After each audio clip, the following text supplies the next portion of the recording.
Kaning trending karon guys na manambalay ba nga si Patang Hill. Grabe gid niya ka sikat kay perti man gid kadaghan tao nga nidagsa dito sa iya guys kay lagi ang di makalakaw makalakaw balik.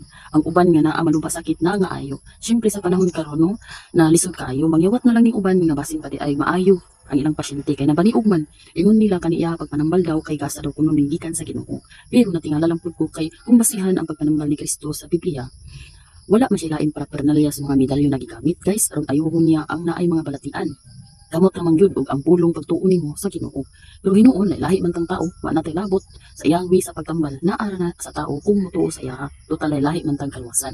Pero unta dili siya magsulti og bakak kay ngano, ingon siya diri og paminawan ninyo. Sige ako balik sa Ginoo sa Kristo pero dili na mo balik. Dili na mo balik. Hadlok kayo yang ingon na nadaw balik ang Ginoo. Naklaro man kaayo nga nakasulat sa Biblia na mobalik siya sa ikaduhang higayon sama sa kawatan. Mao matingala sa kaniya.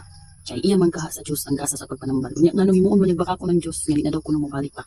Tapos naasab trending na kung bukaron na ning kalat na sa daw tigulang na iyang kitambalan nga matud pa nakalakaw balik. Makalakaw gidaw to siya daan guys. Mismo kadugo niya nagpatunay. O niyo, kita na ko basaha.